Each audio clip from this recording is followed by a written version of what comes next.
Mulai dong.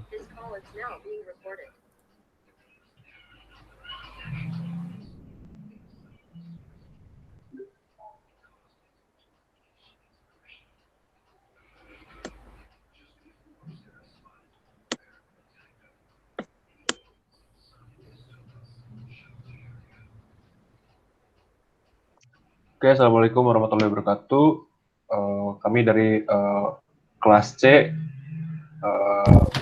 akan mempresentasikan deskripsi perancangan perangkat lunak, yang mana berjudul aplikasi kehadiran online berbasis QR kode untuk pengembangan lingkungan sistem akademik Fakultas Ilmu Komputer UPN Veteran Jakarta. Presentasi ini dipersiapkan oleh bisa diperkenalkan terlebih dahulu dari teman-teman saya.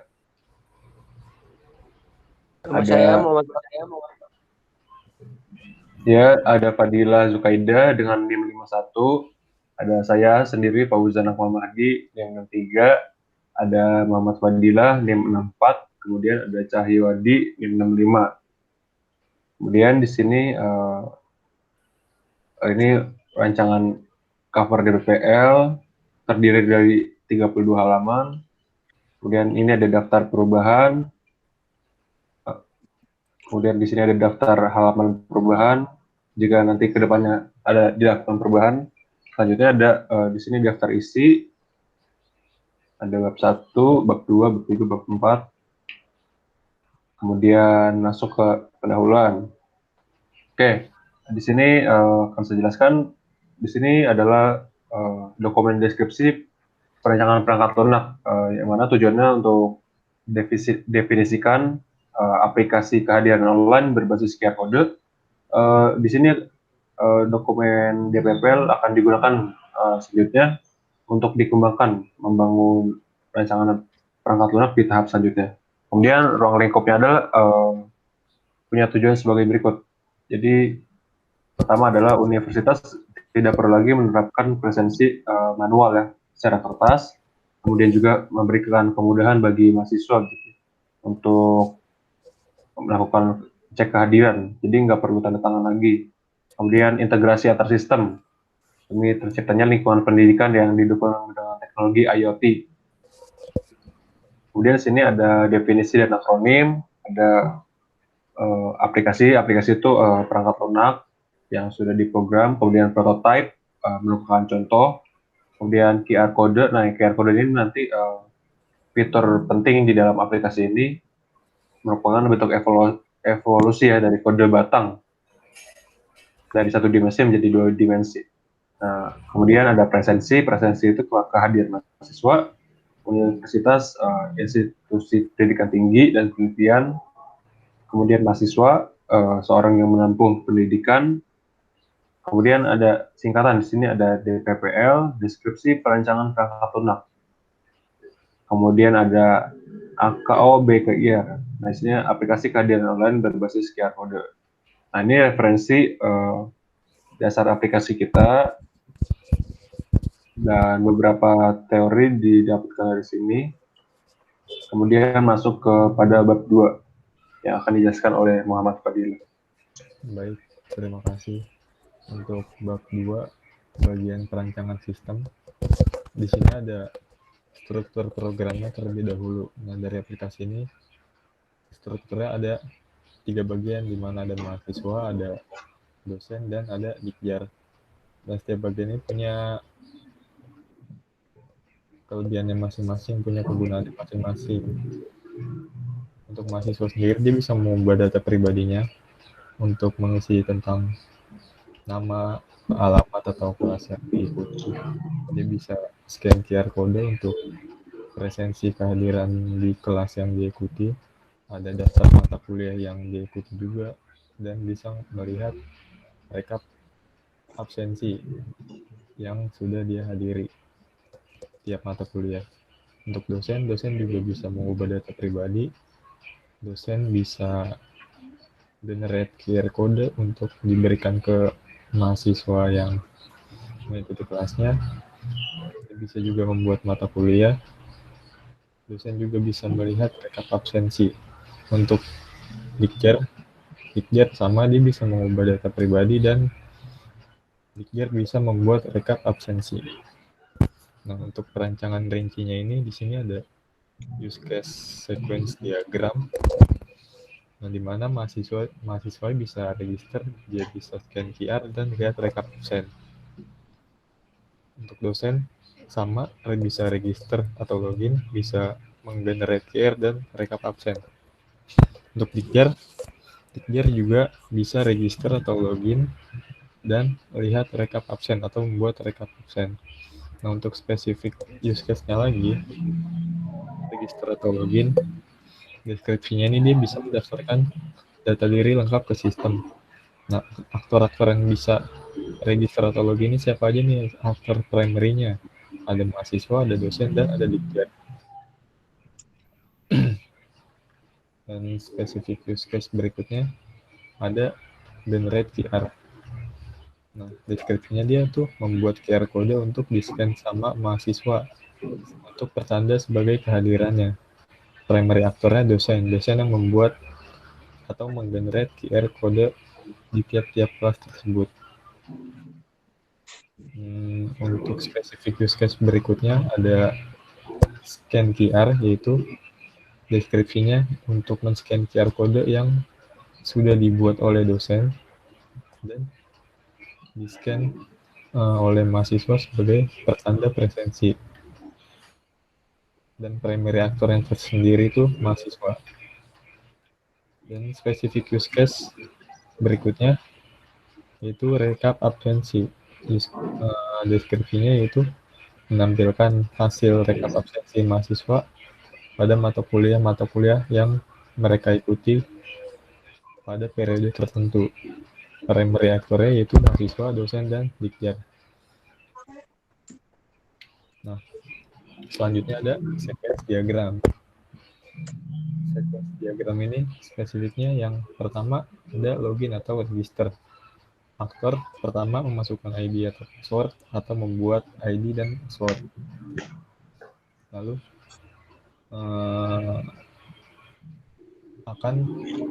sistem akan melakukan verifikasi login. Cek user sama ID. Ketika dia salah atau tidak sesuai, dia bakalan memberi feedback bahwa login itu gagal. Dan kalau user sama ID sesuai dengan database, dia bisa masuk ke halaman utama. Nah, untuk yang sequence diagram generate QR ini, primary actor-nya yaitu dosen. Dosen pertama membuat ID mata kuliah dulu untuk di generate menjadi QR code. Nah, sistem akan mengecek ID mata kuliahnya. Jika ID mata kuliahnya valid, dia akan menggenerate menampilkan QR code-nya ke mahasiswa. Tapi kalau gagal, dia akan balik ke tampilan awal karena invalid ID mata kuliah tersebut.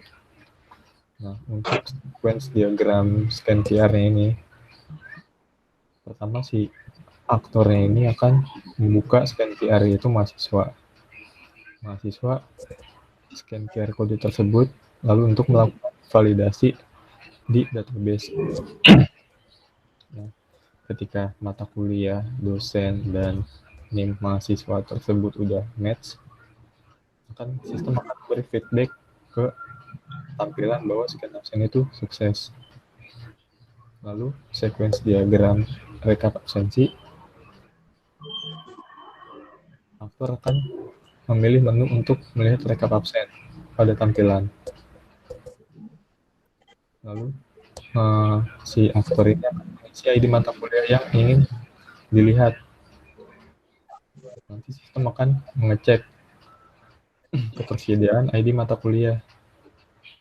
Nah, ketika ID mata kuliahnya tersedia, dia akan mengembalikan ke aktor berupa tampilan rekap absensi yang dia cari berdasarkan mata kuliahnya tersebut. Nah, terus selanjutnya ada kelas diagram ya. Nah, kelas diagram sendiri ini ada super kelasnya, yaitu ada user. User terdiri dari ID, password, status, nama, konstruktor utama verifikasi login. Nah, user punya mahasiswa, punya dijer, dan ada dosen.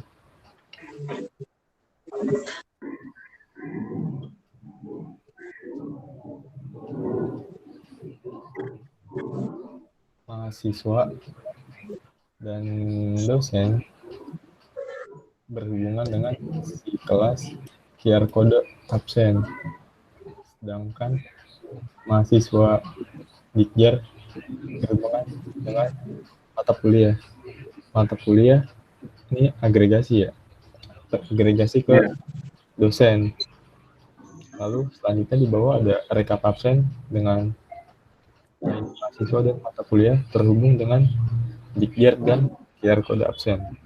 Nah, untuk deskripsi kelas user, dia memiliki ID yang bertipe varchar, lalu ada password yang bertipe string, ada login status juga bertipe string, lalu ada nama juga bertipe string, dan konstruktor verifikasi login untuk melakukan verifikasi terhadap pengguna yang akan masuk atau login.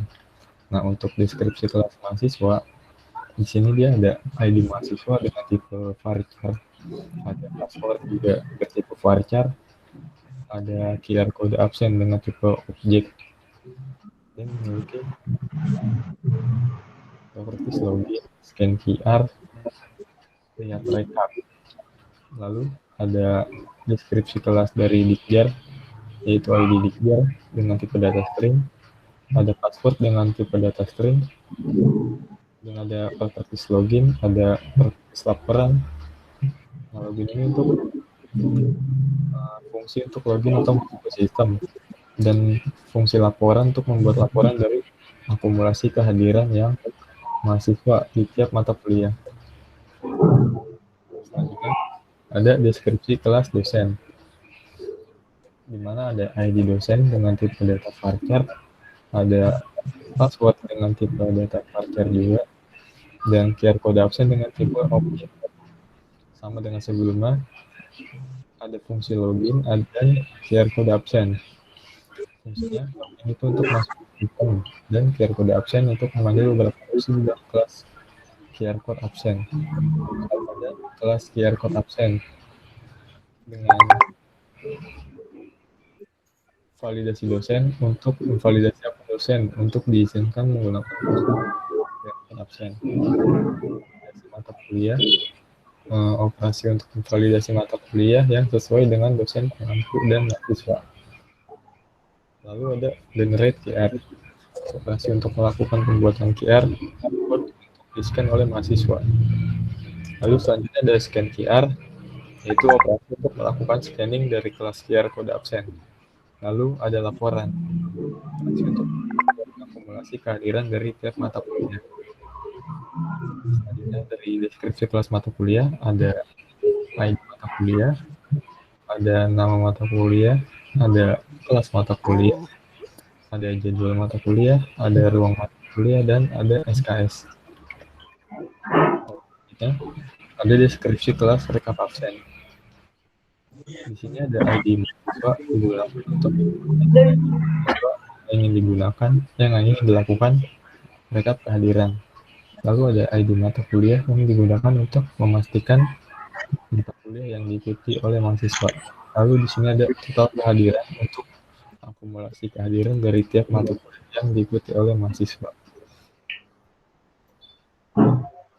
Untuk bagian 3 akan dijelaskan oleh teman saya, Fadila Zukaida. Terima kasih. Selanjutnya kita akan masuk ke bab 3, yaitu perancangan data. Perancangan data dibagi menjadi 2, dekomposisi data dan juga physical data model. Yang pertama kita masuk dekomposisi data, yaitu deskripsi entitas data mahasiswa. Berikut ada ID mahasiswa dengan varchar, nama mahasiswa dengan varchar, alamat dengan varchar, alias dengan tipe integer, program tadi dengan varchar, IPK float, dan rekap absen dengan objek. Selanjutnya kita masuk ke deskripsi entitas data dijer. Ada ID dijer dengan tipe varchar, password juga dengan tipe varchar, login status dengan tipe varchar, dan rekap absen dengan tipe objek. Masuk ke deskripsi entitas data dosen. Dengan tipe varchar ada ID dosen, password, dan nama dosen. Dan tipe objek ada QR kode absen. Yang berikutnya kita masuk ke deskripsi entitas data QR kode absen. Dengan tipe varchar yaitu ID mahasiswa, ID mata kuliah, keterangan, dan ID dosen. Ada juga dengan tipe data, ada tipe dengan date, tanggal absen, jam absen, dan juga tipe integer yaitu total kehadiran.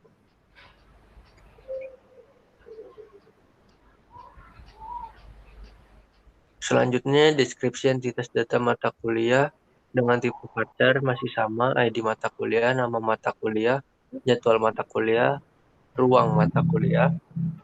Ada tipe integernya juga yaitu kelas mata kuliah dan juga SKS mata kuliah. Masuk ke deskripsi entitas data rekap absen yaitu ID mahasiswa dan mata kuliah. Berikutnya kita masuk ke physical data model. Nah, di physical data model ini alurnya jalannya Data antar database. Jalannya data antar base, yaitu dengan data user mahasiswa, kan ID mahasiswa sama dengan QR code. Ntar dia berjalan, masuk melalui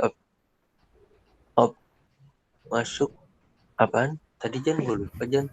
Gue tulis dulu tuh, astaga. QR kode, kemudian data mata kuliah. Nah, di sini ada ID mata kuliah ya, sama di sini atributnya. Sehingga nanti di sini berhubungan. Hubungannya adalah QR kode akan memastikan mata kuliahnya yang akan di-scan absensinya. Kemudian lanjut dari data mata kuliah ke data rekap absen. Nah, di sini rekap absen nanti dikolektif dari data mata kuliah, kemudian dari data yang dihasilkan dari QR code. Nah, di sini makanya terlihat ada ID mahasiswa untuk validasi ya mahasiswanya, kemudian sini ada mata kuliah untuk mata kuliah yang diikuti oleh mahasiswanya. Kemudian di sini hubungan data user, diktir, sama data rekap absen adalah untuk mengakumulasi total kehadiran mahasiswa di tiap mata kuliah. Nah, di sini terlihat juga ada rekap absen, dari data rekap absen ke data user mahasiswa. Yang mana nanti hubungannya adalah mahasiswa bisa melihat akumulasi kehadiran mahasiswa tersebut dalam tiap mata kuliah. Nah, di sini tadi juga ditambahkan ya, dosen ada ID dosen ke QR code, yang mana nanti fungsinya adalah untuk generate QR code. Bahkan QR code ini nanti akan di-scan ya, oleh mahasiswa. Gitu. Nah, terima kasih Zu. Sekarang lanjut ke bab 4, akan dijelaskan oleh Cahyo. Ya, perancangan antarmuka untuk aplikasi ini. Yang pertama ada halaman login untuk mahasiswa. Di sini mahasiswa untuk login perlu mengisi NIM dan password. Lalu setelah itu klik masuk. Jika berhasil, maka mahasiswa akan masuk ke halaman utama. Di halaman utama ini ada dua menu, yaitu scan absen dan lihat absen. Ada juga tombol lockout di header dari halaman. Masuk ke menu pertama yaitu scan. Nah, di menu scan ini nanti akan muncul tampilan yang terintegrasi dengan kamera dari perangkat. Lalu mahasiswa cukup mengarahkan kamera tersebut ke QR yang diberikan dosen. Jika QR tersebut cocok dengan data yang ada, akan muncul tampilan absen berhasil yang berisi nama mata kuliah, kelas, dosen yang mengajar, serta jadwal pertemuan.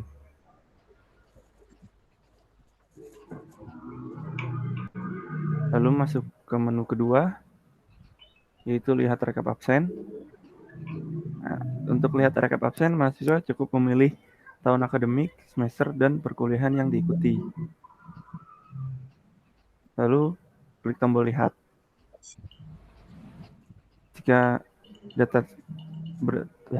data tersebut cocok, maka akan keluar daftar kehadiran dari mahasiswa untuk masing-masing mata kuliah yang diikuti pada periode yang telah diisi sebelumnya.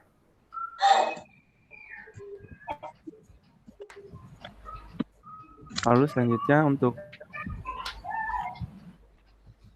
aplikasi yang ditujukan kepada dosen, ini halaman loginnya, di mana dosen mengisi NIDN dan password. Lalu klik masuk. Jika data tersebut cocok, akan menuju ke halaman utama. Halaman utama aplikasi dosen memiliki 2 menu juga, yaitu generate QR dan lihat rekap absen. Tombol out juga ada di header halaman. Masuk menu pertama, yaitu generate QR. Sebelum menggenerate QR, dosen perlu memasukkan ID mata kuliah dan memilih kelas yang diampu. Setelah memasukkan data, dosen mengklik tombol generate, yang kemudian akan menggenerate QR yang digunakan mahasiswa untuk aplikasi kehadiran. Tombol generate ini untuk dikeluarkan hanya bisa manual.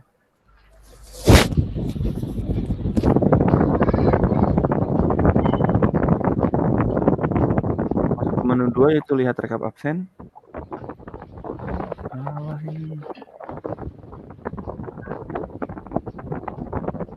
Sebelumnya, dosen perlu memasukkan ID mata kuliah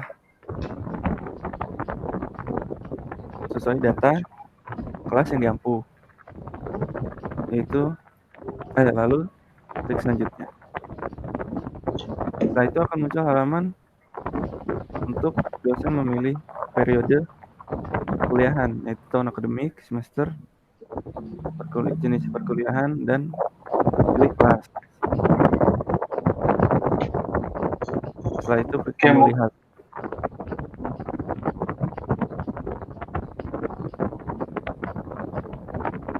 Jika sudah, akan muncul halaman jadwal pertemuan yang dihadiri dosen, serta jumlah mahasiswa yang hadir pada setiap kelas.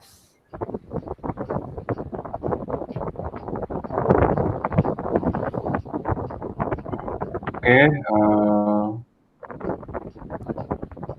ya tolong mic-nya dimatiin dulu teman-teman, biar bisa lebih tenang.